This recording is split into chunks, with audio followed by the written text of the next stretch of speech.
চলমান কোটা সংস্কারের এক দফা দাবি ও দেশের বিভিন্ন স্থানে শিক্ষার্থীদের ওপর হামলার প্রতিবাদে পিরোজপুর পক্ষে বিপক্ষে বিক্ষোভ মিছিল ও সমাবেশ করেছে সাধারণ শিক্ষার্থীরা ও ছাত্রলীগের নেতাকর্মীরা। 16 জুলাই রোজ মঙ্গলবার দুপুরে সরকারি সোহরাওয়ার্দী কলেজের সামনে থেকে বিক্ষোভ মিছিল শুরু করে শিক্ষার্থীরা। এ সময় কলেজের ছাত্রলীগের নেতাকর্মীদের প্রতিবাদের মুখে মিছিল পণ্ড হয়ে যায়। পরে শহরের টাউন ক্লাবের সামনে এসে সংক্ষিপ্ত সমাবেশ করে সাধারণ শিক্ষার্থীরা। এ সময় সারা দেশের বিভিন্ন স্থানে কোটা সংস্কারের পক্ষে আন্দোলনকারীদের ওপর হামলার বিরুদ্ধে স্লোগান দিতে দেখা যায়।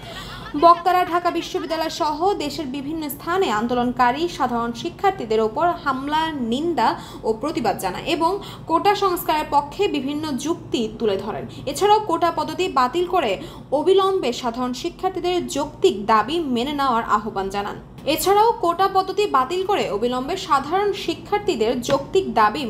আহ্বান জানান। অন্যদিকে ছাত্রলীগের সাধারণ সম্পাদক ইফতেখার মাহমুদ সজলের নেতৃত্বে মুক্তিযোদ্ধাদের বিরুদ্ধে কটূক্তি ও সরকারের বিরুদ্ধে ষড়যন্ত্রের অভিযোগে কোটা সংস্কার আন্দোলনকারীদের বিরুদ্ধে মিছিল ও সমাবেশ করা হয়।